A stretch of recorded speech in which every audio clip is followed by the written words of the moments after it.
आज आहे रविवारची सकाळ. प्रत्येकाची रविवारची सकाळ किंवा रविवारचा दिवस ना हा वेगवेगळा असतो. कुणासाठी हा विकेंड असतो एन्जॉय करण्यासाठी आणि कुणातरीसाठी हा भरपूर असा कामांनी भरलेला दिवस असतो. कुणासाठी आठवड्याची पूर्वतयारी करण्यासाठी हा दिवस असतो. अगदी प्रत्येकाचा हा दिवस वेगवेगळा असतो. कामं कितीही असू द्या, पण ती एन्जॉय करत केली तर नक्कीच आपला रविवारचाही दिवस छान जातो. घरातले अगदीच मस्तच निवांत असतात या दिवशी. मुलांना सुट्टी असते आणि आहोंनाही सुट्टी असते.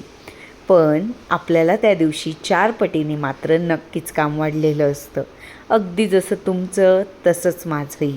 सध्या आमच्याकडे नाश्ता वगैरे नसतो, कारण की उन्नती शाळेत जाते त्यावेळेस मी पराठा वगैरे करून देत असते, तोच खाल्ला जातो आणि भाजी पोळी असली तर लवकर जेवण केलं जातं.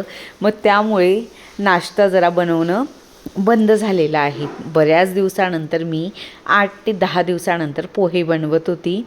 मग मिस्टर आलेले होते त्यामुळे नाश्ता तर होणारच होता आणि मला ना ह्या लाल मिरच्या संपवायच्या होत्या म्हणून मी पोहे लाल मिरच्यांचं बनवलं होतं. मला नंतर ना आठवड्याची पूर्वतयारी या दिवशी करावीच लागते, कारण की तरच आपला आठवडा सुखकर जातो. नाहीतर तयारी नसली ना तर आठवडाभर खूप जास्तीची कामं परत करत बसावी लागतात.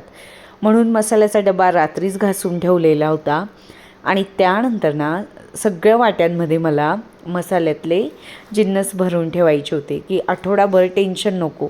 नाहीतर खूप घाई असते टिफिन बनवायची, मग हळद मध्येच संपलेली असते, परत मोठ्या बरणीतून परत इकडे टाका, मग खूप घाई गडबड होते.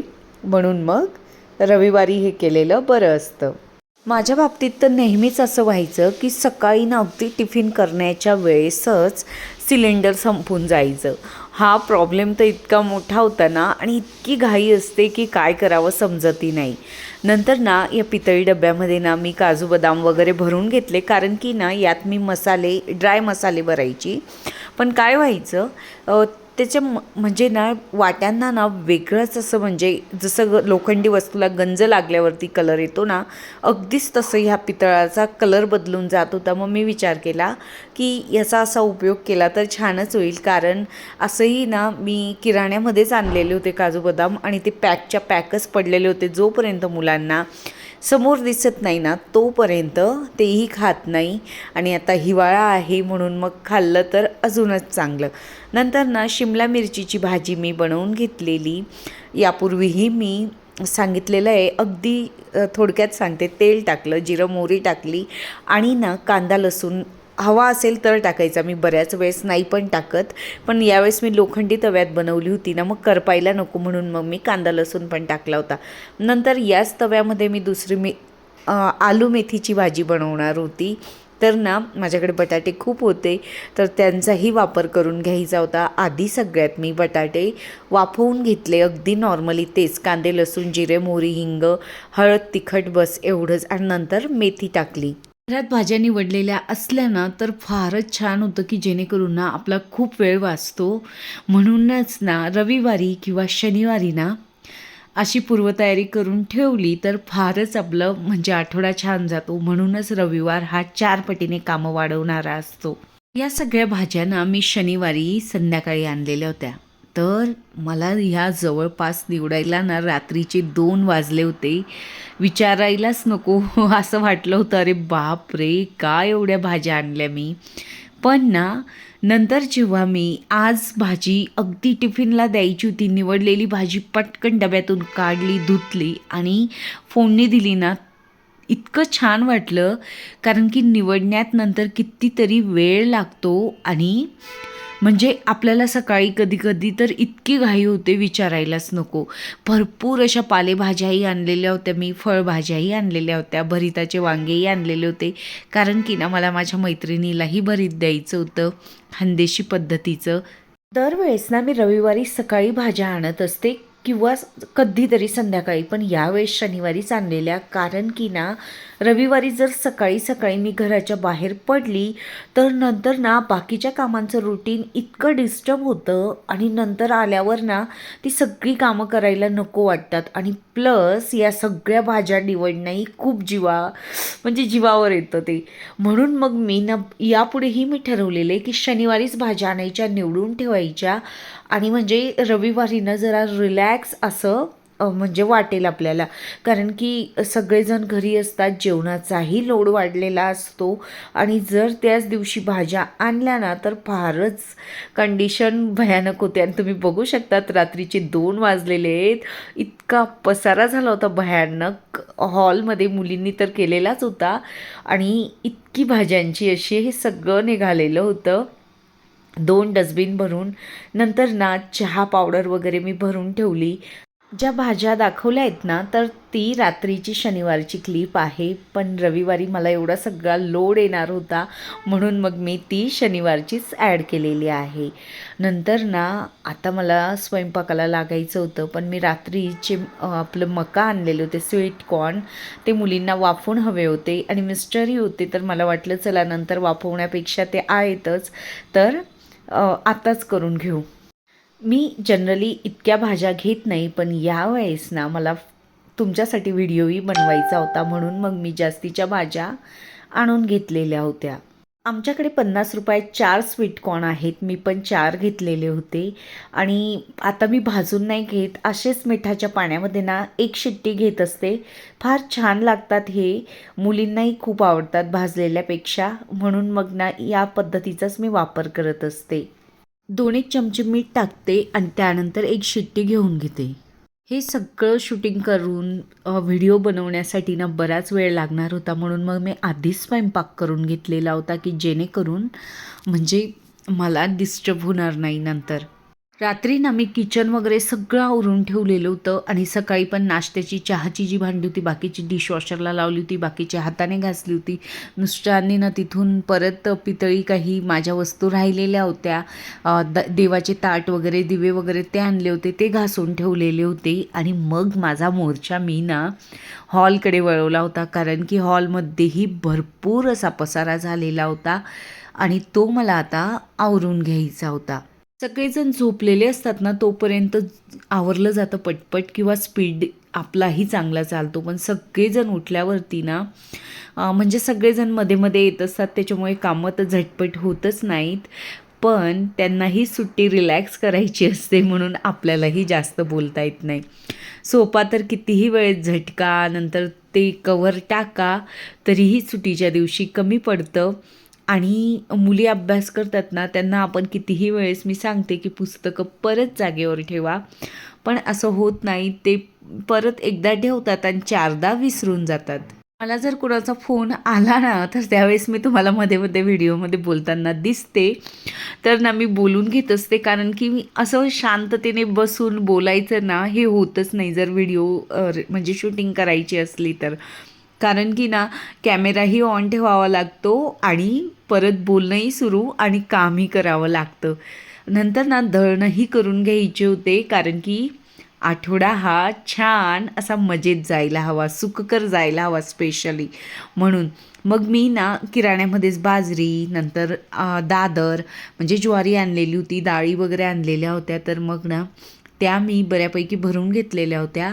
आणि बाजरी ज्वारी मला एकत्र दळून आणायची होती, तर त्याचीही मी पूर्वतयारी केली.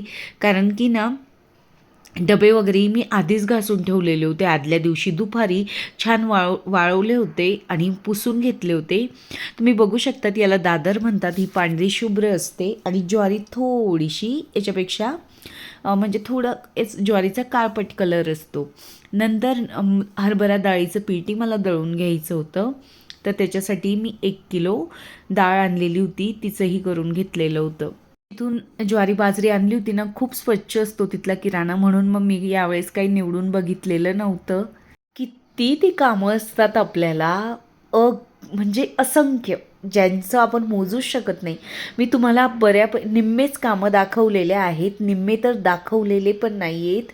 इतके कामं प्रत्येक स्त्री करत असते, म्हणजे मीच करते असं नाही म्हणणार, पण ज्या वेळेस आता मी बघते ना त्यावेळेस म्हणजे हे दिसायला खूप थोडं दिसतंय आणि सोपं दिसतंय, पण ज्यावेळेस केलं ना त्यावेळेस खरंच सांगते ते भाज्या निवडणं असू द्या, आठवड्याच्या सगळ्या वस्तूंची पूर्वतयारी, किराणा भरणं, दळण करणं, नंतर मिस्टर जाणार होते त्यांच्यासाठी त्यांची खाऊची बॅग तयार करणं, अगदी मान पाठ ना माझी म्हणजे इतकी दुखायला लागलेली होती रविवारी. तर मी संध्याकाळी मिस्टर म्हणजे गेले 8 वाजता. त्यानंतर ना त्यांची ट्रेन होती 9ला.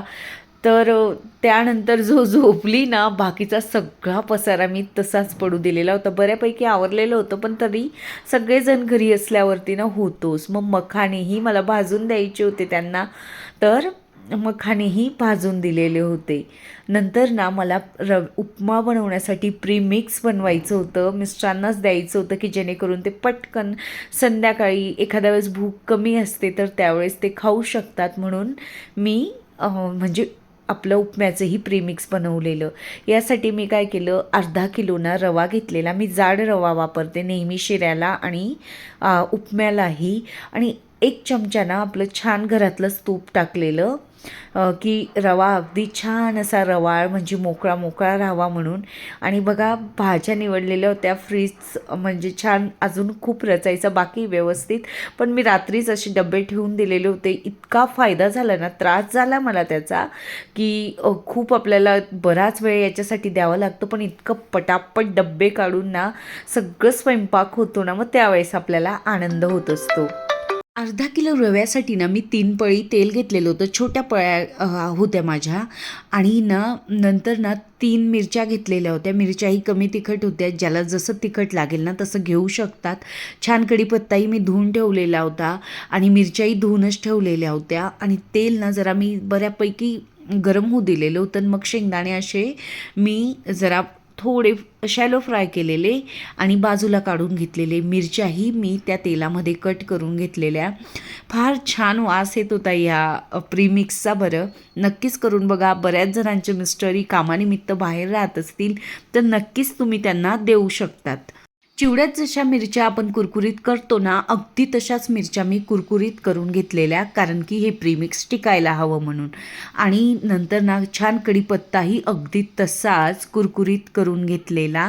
वर्किंग वुमनसाठी तर ना हे उपम्याचं प्रीमिक्स खूप बेस्ट उपाय आहे, कारण की ना बऱ्याचदा खूप सकाळची घाई असते, नाश्ता पण करण्याची खूप गडबड असते. मी नक्कीच तुमच्यासोबत यापुढे वेगवेगळे प्रीमिक्स ट्राय करून मी स्वतः व्हिडिओद्वारे दाखवत जाईल. थोडंसं जिरं, मोहरी आणि थोड्याशा अगदी ओवा आणि बडीशोपी मी या तेलामध्ये टाकलेल्या आहेत. आणि ना आपल्या डाळ्या ज्या फुटाण्याच्या डाळ्या असतात ना त्या टाकलेल्या आहेत. आणि छान मी असे वाटाणे तर आधीच निवडून ठेवलेले होते, म्हणजे मला तनिष्कानेच मदत केलेली होती वाटाणे निवडायला. तर ना वाटाणेही मी टाकून घेतले. यामध्ये गाजरही टाकू शकतो आपण, पण मी गाजरचा वापर केला नाही. आणि फक्त वाटाणे पण मी खूप सारे टाकलेले होते. नंतर ना मला लाडूही द्यायचे होते शेंगदाण्याचे बनवून. उन्नतीचंच खूप चाललेलं होतं, मम्मी लाडू बनव. तर तेही मी बाजूला शेंगदाणे जवळपास 1.5 किलो भाजून घेतलेले होते. काही मिस्टरांना द्यायचे होते आणि काही घरासाठी ठेवायचे होते. असं हे छान असं मी ना थोडंसं खरपूस दिलं आणि त्यामध्ये ना 1 ते 1.5 चमचा साखर टाकलेली. साखर, लिंबू आणि मीठ हे प्रिझर्वेटिव्हचं काम करत असतं प्रीमिक्ससाठी.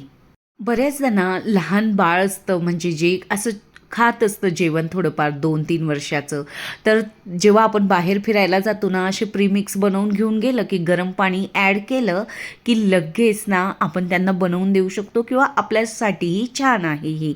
आणि शेंगदाणे टाकले, थोडं चवीपुरता मीठ ॲड केलं, गॅस लगेच बंद केला मी मीठ टाकल्यानंतर. आणि लिंबू पण पिळून घेतला. लिंबू ना मी अगदी एक छोटी फोड असते ना एवढाच वापर केलेला आहे. मैत्रिणींनो, व्हिडिओ म्हटलं तुम्हाला थोडं जरी आवडलं असेल ना काही आत्तापर्यंत, व्हिडिओ तर अजून पुढेही आहे, तर नक्कीच लाईक करा. आणि जिथे कमेंट्स करतो ना आपण आधीच हाईप येतं, तर त्या ॲरोवरती क्लिक केलं ना तर नक्कीच हाईप करूनही तुम्ही तुमची प्रतिक्रिया देऊ शकतात मला.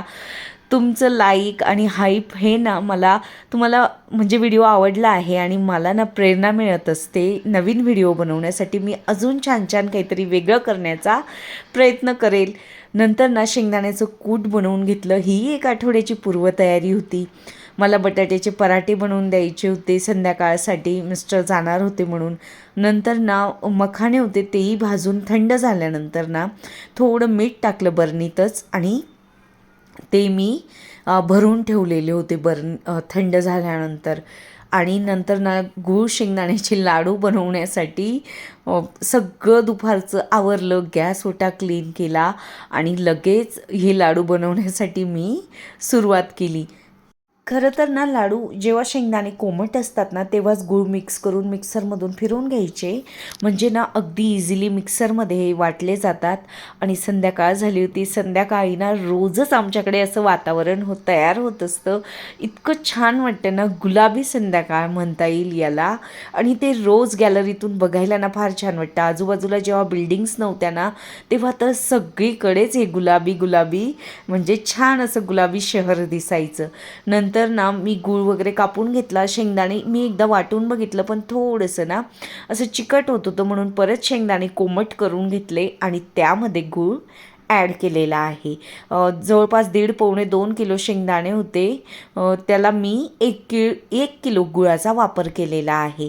यापूर्वीही मी बऱ्याचदा दाखवलेलं आहे म्हणून मी खूप डिटेलमध्ये दाखवलं नाही. आणि गूळ मी जो नेहमी वापरते तो नॅचरल गूळ वापरलेला आहे. छान अगदी मऊसूद आहे. गूळ आणि शेंगदाणे असं मिक्स केलं आणि मिक्सरमधून ना वाटून घेतलं आणि मग ना त्याचे लाडू बनवून घेतलेले. उन्नती खुश झाली. उन्नतीला हे सगळं होईपर्यंत मी सांगतच नव्हती, कारण की नाहीतर लहान मुलं एकदाचे मागे लागतात, मम्मी कधी बनवणार आहे सांग सांग. तर तिला सांगितलं होतं शेंगदाण्याचं कूट बनवायचं आहे आणि पटकन असे संध्याकाळी हे लाडू बनवून घेतलेले आहेत. तुम्हाला आजचा व्हिडिओ कसा वाटला मला कमेंट्सद्वारे तुमची प्रतिक्रिया नक्की द्या. तुमच्या सगळ्यांच्या कमेंट्स मला नक्कीच म्हणजे नेहमीच प्रेरणा देत असतात. असं माझं रविवारचं दिवसभरातलं रुटीन होतं. अगदी झोपेपर्यंत भरपूर असंख्य कामं होती. थोडंसं तुम्हालाही मोटिवेशन मिळावं म्हणून मी हा व्हिडिओ दाखवलेला आहे.